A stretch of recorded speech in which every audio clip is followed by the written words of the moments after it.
News 29 Maharashtra.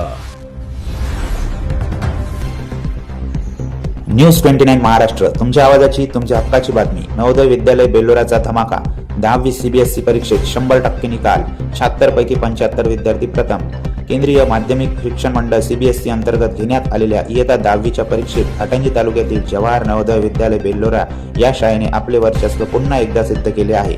शैक्षणिक वर्ष 2025-26चा निकाल नुकताच जाहीर झाला असून या विद्यालयाने 100% निकालाची दैनित्यमान परंपरा कायम पाळली आहे। परीक्षेला बसलेल्या 76 विद्यार्थ्यांपैकी 75 विद्यार्थ्यांनी प्रथम श्रेणी मिळवून शाळेचा दबदबा निर्माण केला, तर 65 विद्यार्थ्यांनी विशेष प्रावीण्यासह यश संपादन केले आहे। या निकालात सात्विक गजानन गुंडेवार याने 57.50% गुण मिळवून विद्यालयात प्रथम क्रमांक पटकावला, तर राज मंगेश गादेवार 97.33% द्वितीय आणि शिवम मनोहर काळे 96.50% गुण मिळवून द्वितीय स्थानाचा मानकरी ठरला।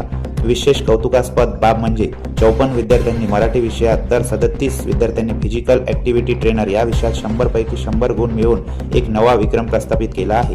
विद्यार्थ्याच्या या दैदित्यमान यशाचा चोरंबा गावाच्या वैदेही बंडू तोडसाम हिने 89.33% गुण मिळवून संपूर्ण तालुक्याचे लक्ष वेधले आहे। चोरंबा सारख्या ग्रामीण भागातून येऊन सीबीएसई बोर्डात अशा प्रकारचे यश मिळवणारी वैदेही ही गावातील पहिलीच मुलगी ठरली असून तिच्या या कामगिरीने गावाच्या शिरपेच्या मानाचा तुरा रोवला आहे। आपल्या यशाचे श्रेय तिने नियमित अभ्यास आणि शिक्षकांच्या मार्गदर्शनाला दिले। विशेषतः श्याम मेश्राम यांच्या मार्गदर्शनाचा तिने आवर्जून उल्लेख केला आहे। वैदेहीने आपल्या कष्टाने केवळ आई वडिलांचेच नव्हे तर संपूर्ण गावाची मान अभिमानाने उंचावली असून तिच्या या यशामुळे ग्रामीण भागातील इतर विद्यार्थ्यांनाही शिक्षणाची मोठी प्रेरणा आहे। या यशाबद्दल विद्यार्थ्यांचे प्राचार्य श्री कमलाकर दे दोपटे तसेच सर्व शिक्षक कर्मचाऱ्यांनी सर्व गुणवंत विद्यार्थ्यांचे तोंड भरून कौतुक केले आहे। वैदेहीच्या घरी ग्रामस्थांनी भेटी देऊन तिचा सत्कार केला असून तिच्या अभिनंदनाचा वर्षाव होत आहे। जवाहर नवोदय विद्यालय हा 100% निकाल आणि ग्रामीण भागातील मुलीने घेतलेली ही गरुड झेप आज संपूर्ण घाटंजी तालुक्याची चर्चेचा विषय बनला आहे। आपली बातमी, आपली दखल, न्यूज 29 महाराष्ट्र।